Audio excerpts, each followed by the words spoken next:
Are you a filmmaker or content creator that's looking to get better audio for your videos but just don't know where to start? Well, in this video, I'm gonna go through 4 different microphones that I own, why I bought them, and different use cases for each one. So let's talk about it. First things first, here are the mics that we're gonna go over. The first mic is gonna be the Rode Wireless Pro.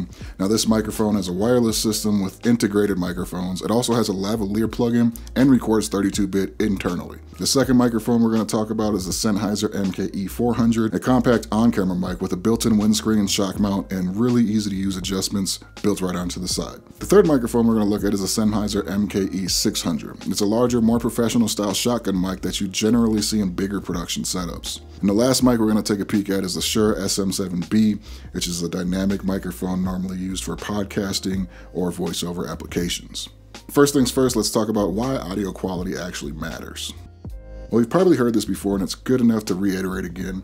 Good audio can transform a bad video into something great, while bad audio can destroy the best of visuals. Good audio can provide clear communication, better viewer engagement, and overall just enhances your production quality. As a matter of fact, look, good audio will make your scene go from this to something more like this, straight out of camera. And this room even has some sound panels I put up, but you can still hear it without a microphone. Now, microphones aren't gonna do a whole sound design for your videos. It's gonna more so get you some crystal clear dialogue so people can understand the message you're trying to relay or your client's message that they're trying to relay. Starting off with the Rode Wireless Pro, you're gonna get 2 transmitters and 1 receiver with a charging case. These also record 32-bit float internal recording, has 32 gigs of on-storage memory per transmitter, and has a range of up to 200 meters. These are gonna come in at $399, which I know can be a little bit steep if you're just starting out or if you just don't have the budget for it, because it's 2024, let's be honest. And if this is out of your budget, you can always go for the Rode Wireless Go 2, which is very similar but without a few features. And there's also a myriad of different companies with wireless systems that come in under that $399 price point. Now I use these mics for almost everything for the most part when I need to. I can mic up multiple people, I can throw in a lav mic, I have wireless transmission that I'm actually even using right now with my MKE600 going wirelessly to my S9.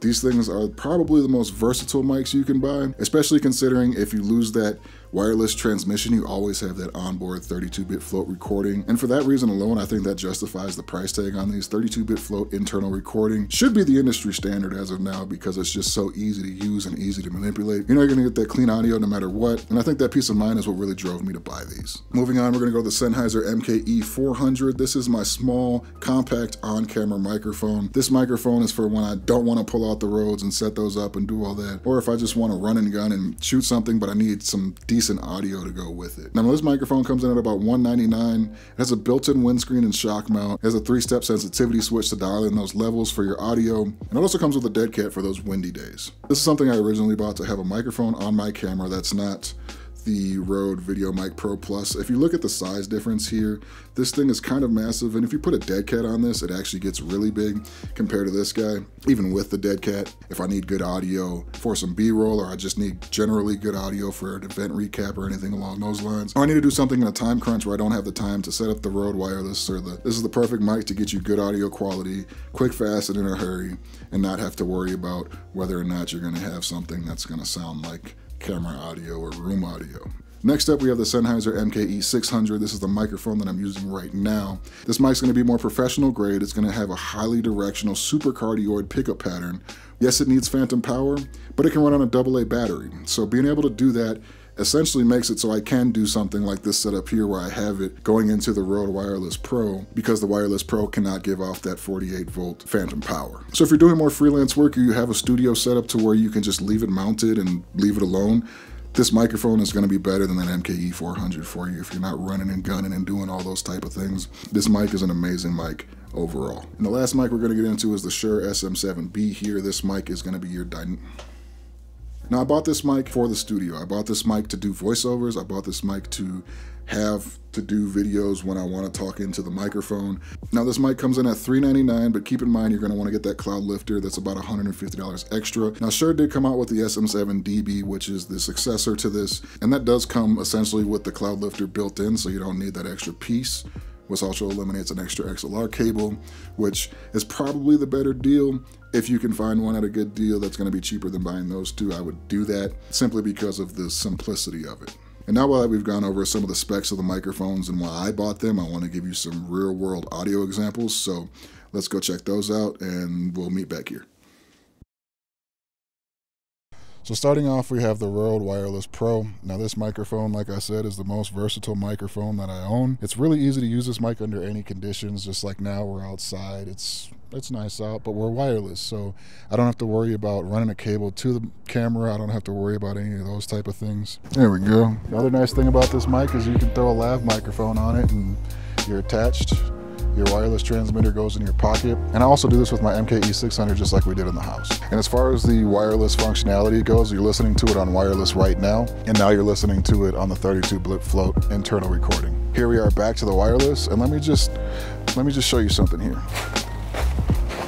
Now here we are at 18 mil. So this is where the camera is, and I'll go show you where I was. And this is where I was standing. And this is about 50 feet away, or about 15.25 meters according to Siri, because I'm American. But as you can see, the wireless transmission is actually really good on these. I can go a lot further than this. This distance is a lot further than most cases where you'll be actually needing wireless transmission.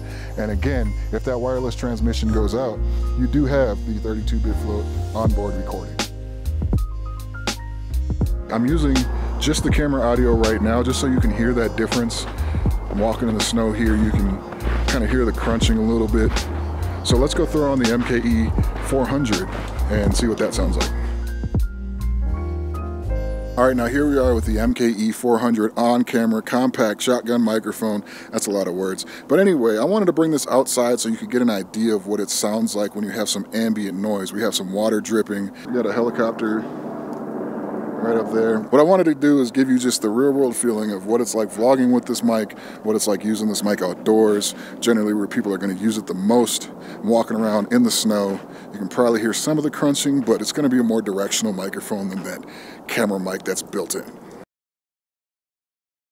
Moving on to the MKE600 here, this is going to be your more production heavy professional style shotgun microphone. Again, this microphone really does sound good, especially when you get it close to your talent. So when I have this thing boomed, it's literally, like you see it in frame here, it's literally right there outside of frame. But for this purpose, I'm going to leave it right here. This here was just to clip the Rode Wireless Go on. Don't worry about that. Something like this is probably what you're more accustomed to seeing on a movie set or anything like that.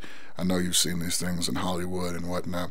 I guess one thing I can stress about this microphone is when you buy this microphone, you're going to want to buy things to kit it out with. So it does that $329 initial investment, but keep in mind that you might want to get a boom pole. And boom poles can get expensive. So I'll recommend this microphone more towards the production professional rather than the content creator, unless, like I said, you have a studio like this where you can just leave it boomed up and not have to worry about it. Last but not least, we have the Shure SM7B here, and this is going to be the go-to for voiceovers. This is going to be the go-to for podcasting. If you want something a little bit more affordable, they have like the Rode MV7, I think it is. And then if you don't want to deal with the cloud lifter, they also have the Rode SM7DB, which just eliminates an extra cable, eliminates an extra purchase, and does it all right there internally within the microphone, which is really nice. Now for the audio example on this, I just wanted to give you some vocals with it. I'm not going to sing for you, I ain't going to do any of that. But I wanted you to hear how full and rich the sound is coming out of this microphone, because honestly, this is the best sounding mic out of the four if you ask me. And if you have the budget for it and you want an extra microphone, or you don't have to move for your videos just like we are right here, highly recommend this, or one of the other alternatives that Shure offers, or even Rode has the Pod Mic. There's a bunch of different dynamic microphones that you can get. I just have this one for example. So here's this. And since we're here, we might as well just end on a high note with the Shure SM7B. Let me know in the comments what microphones you're using and what microphones you're actually looking into, because I'm always looking to expand my kit as well. And if you haven't yet and you actually got something out of this video, please subscribe, give it a like. It does a lot for the algorithm, believe it or not. And stay tuned for more filmmaking and tech videos. Peace.